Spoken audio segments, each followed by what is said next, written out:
The rookie quarterback who will have the best season is? Ooh, the rookie that'll have the best season, I think it'll be Bryce Young.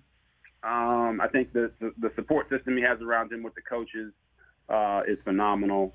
Josh McCown being his quarterback coach, one of my former teammates, I just think there's not a better guy that he could have got as a quarterback coach to start this thing out. And then the way they built the roster around him, giving him experience, guys like, Adam Thielen, and for Miles Sanders coming there at running back, and Bryce's ability, like you haven't really been able to see it, I feel like, in the preseason because it's been a little rocky for them. But once the season gets going and they start game planning for these defenses, I think you're going to see his true special qualities come out. But I think it's just the situation he's in is going to allow him to have the best season because of what his team around him looks like right now. What if the Colts somehow solve what's going on with Jonathan Taylor and get him on the field for Anthony Richardson? What do you think? Yeah, I think, Rich, what you're going to see out of Anthony Richardson is a little bit of what you saw his last year in college, right? He's going to have games. I called his game against Texas A&M last year, and he was on fire. I think he threw for 200, ran for 100, had 2 throwing touchdowns, a couple rushing, and he hit all the easy plays, made them look easy, and then the spectacular plays, he made them look spectacular. But then you're also going to have some games like he did last year against Missouri when receivers are dropping passes, he's a little off rhythm, and I think that's the roller coaster the Colts are going to be on. But to really answer your question, I have no clue, Rich, why they are trying to trade Jonathan Taylor. If I am Anthony Richardson, I have said, what are we doing, people? This guy's been our best offensive player for the past 3 years, 4 years through the quarterback carousels of all the starting quarterbacks. Why not keep this guy here? Because he's going to make my job easier as a quarterback. If I'm Anthony Richardson, he can't say anything, obviously, because he's a rookie. But I'm like sending, making blocked phone calls to Jim Irsay saying, "Come on, man, don't get rid of this guy. He's the bread and butter of our offense, and I think he makes everybody's job easier, not just the quarterback." And again, this is no insider information when I say this, Robert Griffin III. I'm just this looks to me like Chris Ballard and Jim Irsay saying to Jonathan Taylor, look, man, we love you. You're not happy here. You want to go somewhere else. We will pay you. We'll talk about the contract after the season, but not now. That's just the way we're going to do it.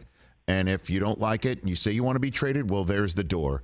And, and I totally understand that you say, why would they trade him? Don't trade him. The compensation they're asking back for him is kind of indicating to everyone they don't intend to trade him, because who is going to trade Christian McCaffrey type return and pay a guy who 2 weeks before the season and just totally change all of their plans at running back for this year and salary cap for years in advance? I mean, who's going to just do that on the fly? It is possible, but it's not likely, and so that's what I think is at play right now. If I had to guess, that's what's at play right now. Yeah, Rich, and you've been around for a long time, so you understand, just how the thought process goes for these executives. And they know they have all the leverage with Jonathan Taylor right now.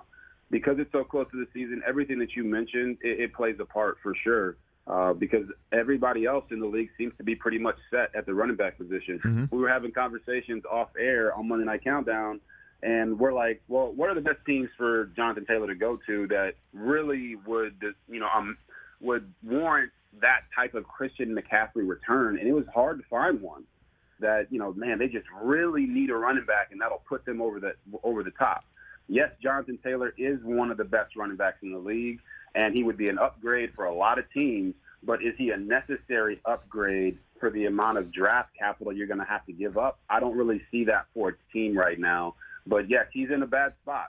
He can either, continue to request a trade, and maybe it does happen, maybe it doesn't. But when you look at the Colts as a team, you got this young quarterback in there. Why would you want to have this much controversy and this much of a media firestorm around something when you're trying to develop this young quarterback? I don't think that is a smart business plan, and maybe that's what Jonathan Taylor and his agent are looking at to say, hey, We can either start off this relationship with Anthony Richardson on a positive note or a negative note. It's your call, and I think they're both just trying to call each other's bluff. Catch the Rich Eisen Show every single day on the Roku channel, 12 to 3 Eastern, for free.